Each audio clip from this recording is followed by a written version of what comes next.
Hello folks, this is Scott with Dallas Paint Correction and Auto Detailing here in Dallas, Texas.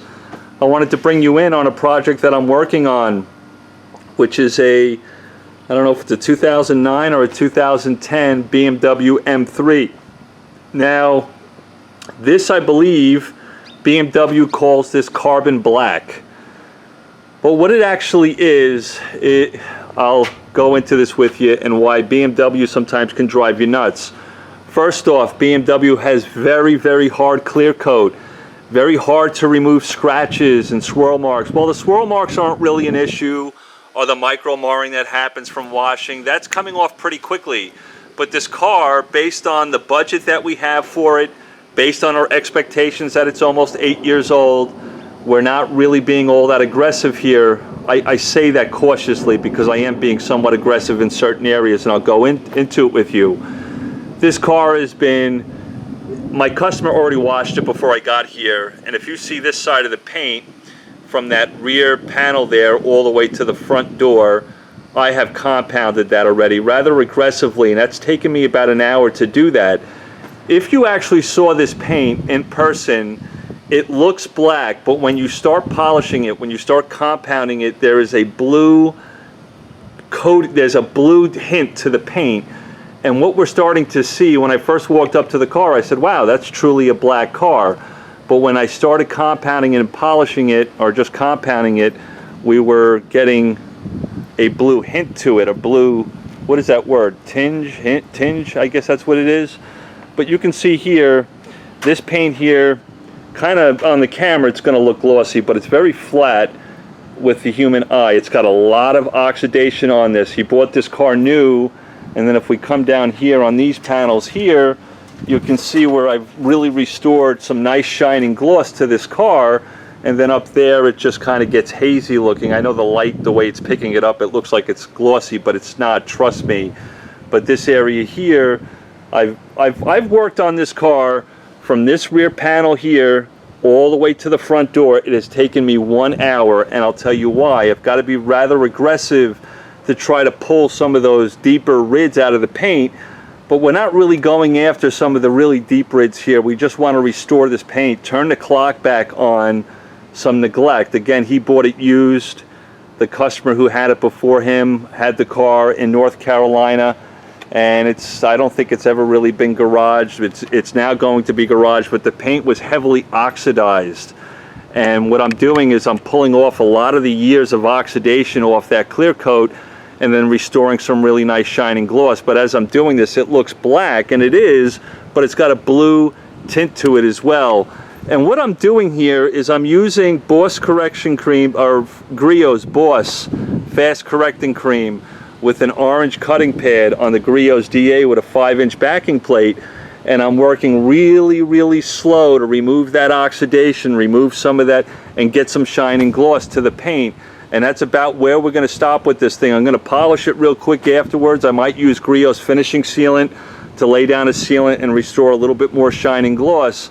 But this car is going to turn out gorgeous in the end.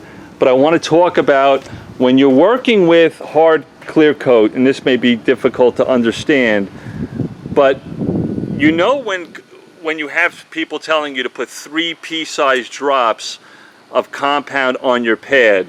Well, that's not always the case. That's not always the rule. In fact, with this car here, I kind of want to manipulate the paint. I actually want it to get hot. I don't want to use as much compound on the pad. I actually want the pad to get somewhat warm. I want the clear coat to get somewhat hot for me, so I can pull some more of the defects off the paint and start restoring shining gloss on this car. That's kind of a trick, and you'll learn that as we go. I'll try to, get that experience through the camera for you, but it's a little bit difficult to kind of get that feel and touch through the camera. But that's what I'm working on here this morning. It's a 2010 BMW M3. The back of this car is starting to really getting some real nice shining gloss, and we're starting to see that blue hint to the paint. Because when I started cutting it, I started saying, I don't think the car is black, I think it's blue. There was so much oxidation, there's still a lot of, I haven't even made it to the hood and around the other side of the car yet. But once I started removing that oxidation we started to see the true beauty of this paint. It's just taking a little while to cut it, but that's my project here today. I'll show you the end results. It's a 2010, I believe, BMW M3. It's a second or third owner. The engine's been maintained very well, but the paint has been neglected for probably a good 8 years. There's a lot of paint chips on the front of this car. Let me see if I can hone in on some of these ones here. We've got some rock chips up here. Where is it? Right there on my finger, there's some rock chips. There's quite a bit of rock chips all over the place, and we're not going to deal with that. He's going to fill those in later. We're just going to correct the paint. You can see the rock chips there. There's quite a few rock chips up here towards the front.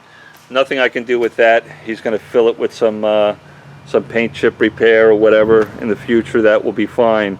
But if we come in really close on this paint here in the front, it's kind of hard to see because the lighting's not all that great, but this paint, it's been washed, it's been clayed, it's very hazy looking, it's very oxidized looking, and I got to pull that off before I can start really getting to the clear coat and pulling some of the defects off the paint. So it's taking a little bit longer than, well, not that I like, but that's just the way it goes sometimes. You got to kind of account for that with some of these older cars. They can have some issues. But that's basically it. I've worked an hour here. I'm here. I'm going to start on this front fender here, then work across the hood, and then do the other side, and we'll start dialing this in. This is going to be a two-step moment with an aggressive compound. And if you notice on the ground, I've got Boss Fast Correcting Cream, which I'm using for a big part of the panels, but I also have Meguiar's 105 on the ground, and I've got another pad just for Meguiar's 105. The reason for that is Meguiar's 105 is a little bit more aggressive, and what I want to do, we call these the high gloss points, the areas right around the door, on the top of the door here, up these A-pillars, and on the hood. I'm going to cut the whole hood with 105, not with Griot's Fast Correcting Cream, because it's just a little bit more aggressive in my opinion on certain paints, certain colors, and certain clear coats. And so what I'm going to try to do is take advantage of the fact that we want to get a real nice gloss and shine on the hoods along the top of these high gloss points, and then kind of with Griot's Fast Correcting Cream blend in these doors. Again, we've got a budget we've got to work with here, and I want to try to give this customer the best results. I'm sorry with this camera view, it's not all that great, but that's what I'm working on. That's the thought process behind it, getting some really nice shining gloss here. And then I'm going to lay down Menzerna Power Lock sealant, and then I'm going to use Meguiar's Fast Finish over it. We're really turning the clock back on some serious neglect on this car, on this paint. But once it's done, it's going to look great. I'll show you the finished results. There will be no swirls or there'll be no swirls or, you know, spider webbing on the car. We will have some random isolated deep scratches because it's such a hard clear coat. But I just wanted to share that with you. It's Sunday morning, and I've got a long ways to go. This is probably going to be a 5, maybe going on a 6-hour moment just to dial in this paint. But I just wanted to share the project with you, some of the thought processes, some of the chemicals that I'm using, why I'm kind of honing in on some of the high gloss points on these areas here where when the sun hits these areas along the, well, you got the A pillar, P pillar, and then the C pillar. I really want those to dial in so we have some really nice gloss. That's kind of a secret to paint correction when you're dealing with a tight budget, an older vehicle. You kind of want to nail those areas in so they look nice, because the average person is what, over 5 foot tall, so you want those areas to look great. Not that we're not going to look, these bottom panels look great, but we really want to hone in on these areas here to make this car stand out. And so that's what I'm working on. I'll get back to you as I continue this project, and we'll go from there. Love you all. Take care. Have a good one.